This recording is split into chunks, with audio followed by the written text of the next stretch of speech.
bit about our closing keynote, Jeff Chapman, who is a Senior Director of Global Brand Communications for Energizer Personal Care. And Jeff directs all of the Global Brand Communications for, and I've got a long list here, for Schick and Wilkinson Sword Razors, Edge and Skintimate Shave Preps, Banana Boat and Hawaiian Tropic Sun Care, Playtex Sport and Gentle Glide Tampons, Playtex Baby Products, Diaper Genie, Litter Genie Disposal Systems, and Wet Ones Hand Wipes. And if there is anyone here who doesn't use at least one of those products, I want you to raise your hand, and we're going to have a conversation later, because that's an amazing list. It really sounds like he's responsible for like an entire medicine cabinet.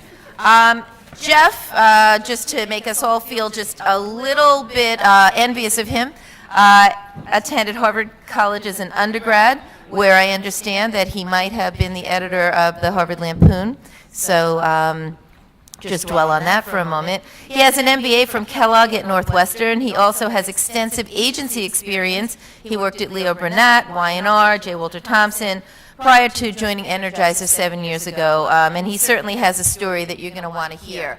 I'm just going to give you kind of the top line. Faced with a competitor that had a budget 5 times greater than his own brands, and who hasn't been there, and a target audience that increasingly controls its own exposure to advertising, and is skeptical of advertiser claims, so who hasn't heard that?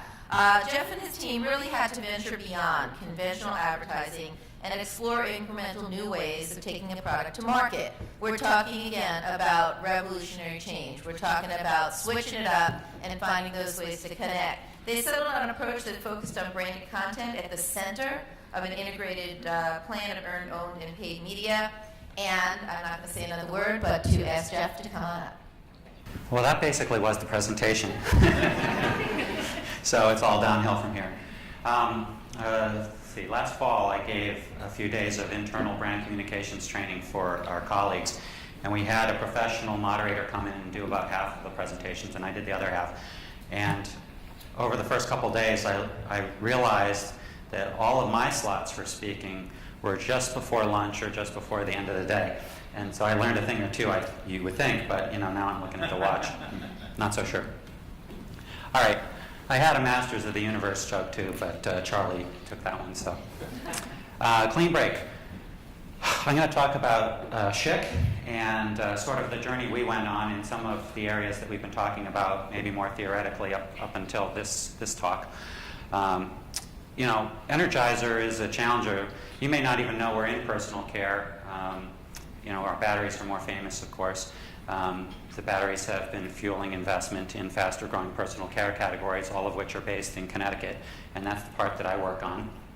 But we're up against P&G in almost every category we compete in, and I don't think there are any P&G people here, but they're not the easiest folks to compete against. In practice, what does this mean? Take the traditional media plan that we put up against any one of our brands, and Gillette, they can match it, and then they match it again, and then they match it a third time, and then they start thinking about innovation. So they do a plan the size of our plan in innovation, and then they do another one for kids. So over the past 16 years or so, they've brand by brand, underneath Schick and Gillette, they've outspent us 5-1. So that's a challenge, obviously. The other thing that's been going on with us is we've been involved in something we call the blade wars. Razors used to have one blade, and then they had 2. And in fact, when they went to 2, the idea of a second blade was so ridiculous that Saturday Night Live ridiculed it in their first spoof commercial in 1975 by showing a fake commercial about a 3-blade razor. And how absurd is that, right? And so the 3-blade razor, of course, came and went, and then we launched 4, and then they had a 4 project, which they had to put in the trash, and they went to 5, and then they threw a 6th one on the back. As you can imagine, that technology plateaus after a while. I don't think I'm giving away too much. I don't think you're going to see a 20-blade razor, but go on YouTube and you can see the spoofs. They're pretty funny. So we knew we weren't going to win solely on the basis of a rational argument in paid media, and we wanted to start building a more emotional connection with the brand if we were going to try and hit above our weight. Of course, emotional connection with the brand against Gillette isn't such an easy battle either. Anyone know what they stand for? Their tagline, best a man can get. Their positioning is the best, and they support it with people like Tiger Woods and Roger Federer, talking about how yesterday is nothing, it's today that matters, today, how good are you today? Talking about it's like having an angel on your shoulder. Pretty powerful stuff. So we asked, what could Schick become? We can't afford to keep launching new razors, calling it something new, and then spending all our money building some little brand, and then the new technology starts, and we start over again. So we asked consumers in about 9 countries. It was a big, extensive project. We spent about a year on it, largely because up till that time, we would run into leaders who would say, hey, we need a global tagline. And I worked at the agency at the time on behalf of Schick. And we'd say, okay, here's a plan to get there. Oh, that's a lot of money. What do we get out of that? Let's do it on judgment. And then you do it on judgment. Whoa, what's the validation? So 9 countries, 1 year, 2,000 consumers, that's the validation. And so what we came up with can be summarized as free your skin. And the basic idea was that shaving isn't just going to be about hair removal, it's about taking care of your skin. And everything that the razor does happens where the blade meets the skin. And it's about, on an emotional level, it's liberation from things like irritation that have not been removed through all these added blades, but it's liberation from things like the stress of life, the fear, the conformity, the pressures to conform. I mean, basically, Gillette's whole brand message is be like us or be like them. So we found out that guys and women all over the world are feeling a lot of stress. I mean, if you think about the world today, wars used to have a start and an end. You knew when you'd won, and then you moved on. That doesn't happen anymore. Marriages were more or less permanent.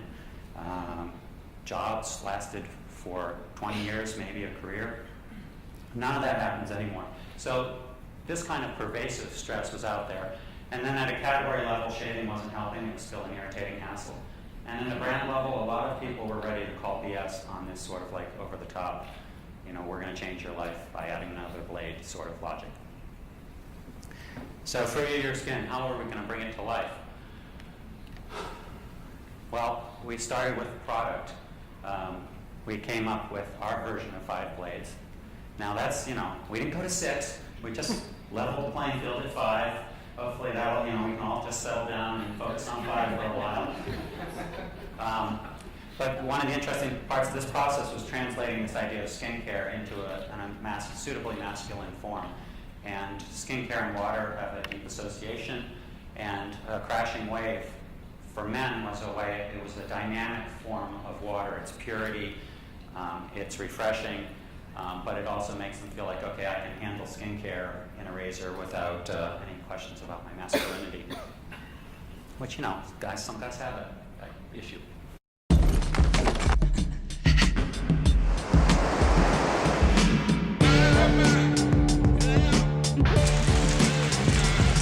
It's like a blast of hydration to your face.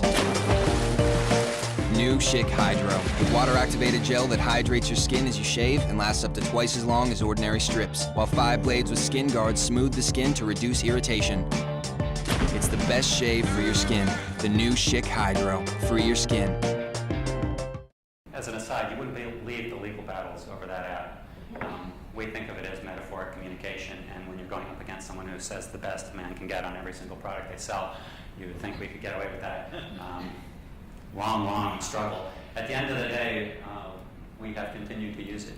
So, and the longevity of the campaign really is attributed to having a vision for the brand, which we, at the master brand level, which we hadn't had before. But that's not going to be enough. And one other aside, during this process in the early days, we got this beautiful presentation together on what free your skin means. We had a brand essence video with lovely images of people getting outdoors, experiencing water, freedom, liberation, relaxing, enjoying the world, not worrying about stress so much, and presented it around the organization. Everyone's really excited. And then I go away for a shoot or something, and I come back, and people are like, oh, we're so excited about the new Wolverine promotion. I'm like, Wolverine promotion? What Wolverine promotion? The Wolverine movie, it's a perfect fit because he has blades that come right out of his hands. And I'm like, yeah, but they kill people. so for your skin, it's a slightly different, maybe freeing the skin from your body, which is a problem you have in certain translation situations. So that inspired me to think we have to get to all points of contact we can. And it's a challenge with an organization that's used to segmenting out different jobs, different groups. One of the real challenges, though, with the traditional media was in 15 to 30 seconds, how much emotion can you evoke? Emotion takes time. It's based on human situations. They take place over extended periods of time. So we set out to develop content. That's sort of the theme of this presentation, that would embody that spirit of Free Your Skin, because the embodiment of the brand is not actually a given. People don't necessarily do it, even if they've just pledged allegiance to the brand. It needs to support an emotional affinity, because these rational arguments about play technology are not moving people as much as they used to. And we had to be engaging enough to earn attention, because we couldn't afford to pay for anything like a competitive presence. That did beg the question of how do you do it, though. I reached out to someone I had known at JWT who started a brand content firm called Content & Company out in LA, and said, is there any content we could tie into that would support the brand as opposed to fight it the way arguably Wolverine did? And so we did a survey of movies and properties related to surfing and water and so forth, and came to the conclusion that they were all either too small, too speculative, or too dark. Like, oh, there's going to be a surfing movie, but it's about a surfer who's addicted to drugs, and his girlfriend goes into prostitution, and steer clear, So we came up with our own content, a show we call Clean Break, with its own little theme about going outside to find out what's inside, which is a really nice fit to the brand. And in the first season, we distributed it as a web-only series through Sony Crackle. And you can't really give people a good feel for 20, 25, 35, whatever minutes of content.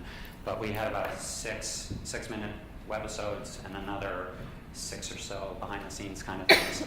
I'll just play the trailer for you, which will give you a sense at least of the film quality and some of the music and so forth. The production for this program is equivalent roughly to the production costs of shooting maybe 1.5 to 2 TV spots.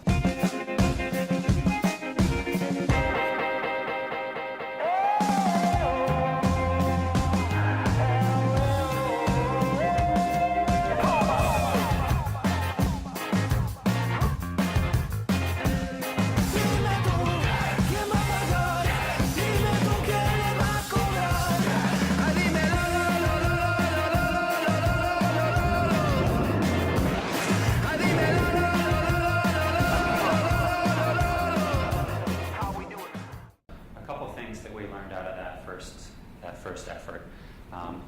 One is there's a huge chasm between little bite-sized pieces of entertainment that people are willing to spend 60 seconds watching, or forward, someone falling in a 60-foot wave, a quick joke, and then something that people actually emotionally feel, i.e. a series like Mad Men, where you come to know and relate to the characters over an extended period of time.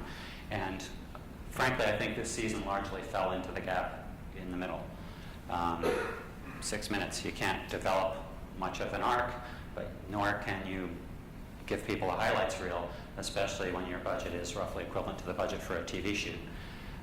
So that was something we struggled with. We thought we needed to have more tension, drama, and authenticity.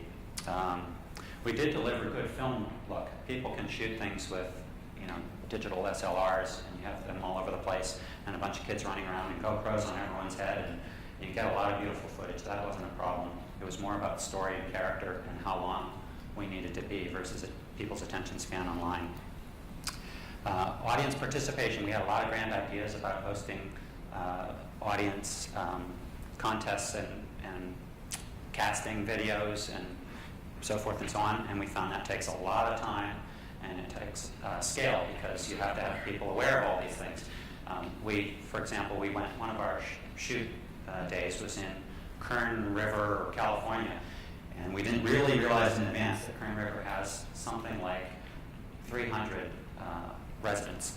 So when we put a call out for someone to take us around Kern River, we got 3 replies. One was sort of like an ex-con, one was on vacation the day we were shooting, and so we went with the bartender who was available on the day. And she was very nice. So there is a certain challenge of scale. We also wrestle with this idea of integration versus sponsorship. And we went so far as to shoot scenes of JJ and Brady shaving with our product and that sort of thing. I had someone from the brand team with me on the shoot, and so we shot it. But everyone looked at that stuff and said, "Oh, that's awful." And we decided we benefited a lot more from having more people drawn to the content and being associated with it, and having ads within the content and as pre-roll than we did with trying to seamlessly weave a sales message into the content itself, because we thought the audience was too smart for that. So I'll play next the trailer from season 2. And the other thing we did for season 2 is we went to cable TV as well as web distribution. So we had 6 episodes on Fuel TV, which is a Fox Sports network, and then essentially reruns on Fox Sports afterwards, and then Yahoo, Hub on Yahoo, basically for web content, which was proprietary and smaller bites. So I'll show you the trailer for the TV and an example of the web content. And one of the biggest learnings for me, I think of TV as I'm an idiot, I guess. I think of it as broad reach. In this context, an 11 o'clock time slot on a small cable network brought about 1/10 the viewership that exposure on the Yahoo Hub did. So we used the TV as a way of generating the content and excitement, and we can play it in other contexts like in-store, etc. But it's almost like the icing on the cake. The meat of the game was still in the web. That was a learning for me. Maybe intuitively obvious to the media people in the room. How many of us ever get the chance to break away, to cut loose from our jobs, routines, and our daily stresses? How many people live their lives and never really know who they are or what they're capable of? 34F. That's a body plane. What would you do with the chance to put reality on hold? Our first official full day here. Live the adventure you've always dreamed of. It's been non-stop, go, go, go. For 3 complete strangers, I felt it was meant to A happen. lot of times life is just about trying. the adventure became their reality. My stomach's in knots. Oh my God. How much would you risk? We got lost. It's getting dark How out. far would you go They don't know where we are. to break free and find out what you're really made of? We got held under. Really nerve-wracking. We left a bit of flesh and some blood. It got kind of scary. Follow the journey. We've all got a lot of fight in us. Embrace the change I'm kind of figuring out how much fight I have in me. for the adventure of a lifetime. That one topped them all. Okay, and then an example of web content. The web content took the form of sort of like events that didn't make it into the sequence of the TV. So little side notes like a chili pepper tasting contest, somewhat goofier stuff that actually you put up on a Yahoo carousel, and a bunch of people click on it because that's what they're looking for in that context. Other things we used the web for was profiles of some of the experts. We worked with a lot of interesting people. In our case, with our budget, it was a lot of aging surfers. So this guy was my favorite. That forever changingness, that element of the unknown, it's what makes surfing so pure. You never know what you're getting into. Aloha, my name is Tamayo Perry. I'm a former professional surfer from a sleepy little town called Hau'ula. My most glorious moment for myself was probably winning the pipe trials, especially like taking out the likes of Bruce Irons and some of your heavyweight candidates. It kind of put my name on the map. It's an accomplishment. I had a near-death experience about 5 or 6 years ago. Basically, it was one of the best days pipeline's seen in some time. We're talking 30 foot solid on the mainland scale. I paddle out. I convinced myself to get out there. Within 5 minutes of positioning myself out in the lineup, I said, okay, I'm gonna go tackle one on the ledge. A rogue set had stood up. And I'm looking at the guy behind me, I'm looking at a guy in front of me, and I'm going, wow, these guys are not paying attention. The set rises, we're running for safety. Finally, I'm like, I better duck dive for this guy's sake. I try and duck dive, wham! Just railroaded like you could, like basically like a Mack truck hit me straight in the head. I think they sealed me up with 50 stitches and then 25 staples on top of that. So you can imagine that's a really big gaping hole. The guy in front negligently just let his board go without even seeing who was around him or what was going on. And that's the dull, blunt rail is what popped me in the head. I sank inside. Like I said, you know what? I just got to get to the beach to say my goodbyes. I literally thought it was the end of my road. I just wanted to say goodbye to my wife and mom. Right now I'm doing a program, my school or lessons is called Mr. T Surf Lessons. And so I've been kind of teaching the School of Hard Knocks, but at the same token, teaching people etiquette, respect, and safety more than anything. My students, if they can take anything from the day, I think the #1 point in Hawaiian tradition and culture is never turn your back to the ocean for too long. It's the only element and force out there that can sneak up on you in split seconds. If you can open your eyes and ears and see all and hear all, and if you never turn your back to the ocean for too long, that's the #1 safety aspects of surfing.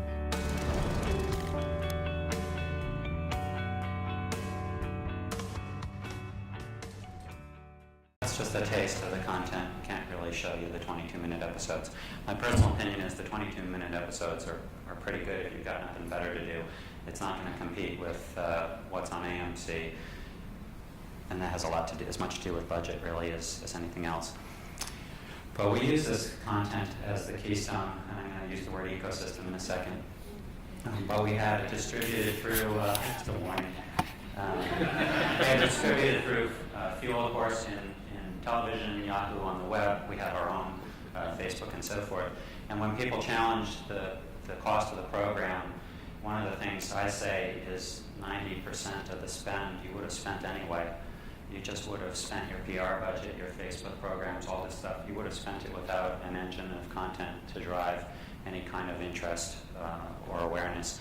So it's not so much a matter of justifying the entire plan. It's a matter of justifying whether the incremental investment in content, the production value itself, is useful to increase the power of everything else that you would have done anyway. So there's the ecosystem slide. And one idea that came up to me just in the context of the conversations I heard today, we were talking about measurement in one of the groups, and is there ever going to be a metric? Well, we have a hard time measuring this, and I'll give you my best guess, my best attempt at it. But this ecosystem essentially tells you why it's impossible to measure. And the idea of an ecosystem in general does, because ecosystems are composed of all these organisms interacting in ways that are synergistic and hard to understand, let alone predict. And by the time you studied an ecosystem and broke down the component value of each part and its impact, if it were taken out of that system, the world has changed enough that that learning is no longer relevant. So it is, I think, going to remain somewhat of a leap of faith. The other measurement problem we've had is we do market mix analysis, where we do a regression about marketing tactics and compare to actual store-based sales data. That works really well if the tactic turns on and off at discrete moments and in times when you have clear air essentially around it.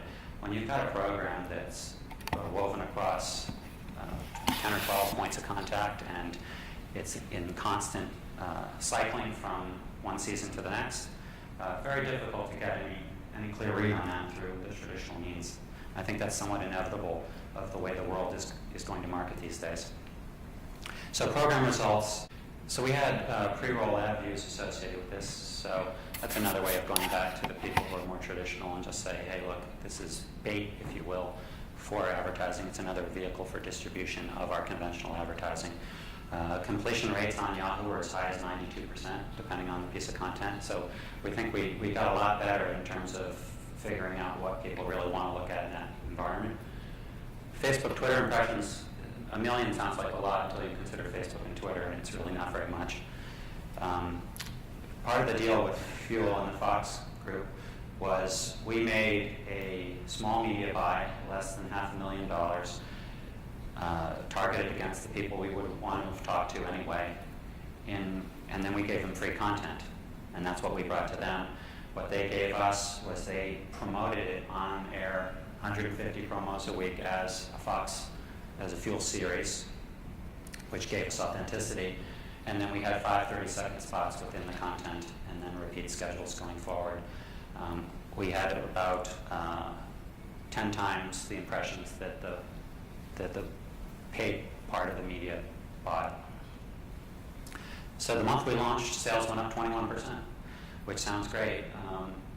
Of course, a lot of other marketing was synced up to the launch too, so it's hard to attribute that to this piece of the program.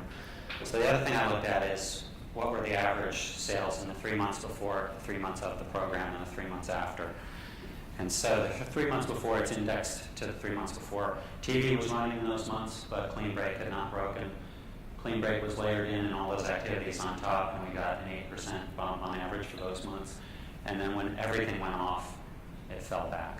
So, you know, we believe there's something going on here. It's hard to know if it's exactly the best way to spend the money that we spent, but given the logic behind it, we think it makes a lot of sense, and it's really for us about how to take it to the next level. And it's New Zealand, and we're getting there through barter with New Zealand Tourism and Air New Zealand, and we can essentially shoot for the same budget we did in the U.S. through those kinds of arrangements.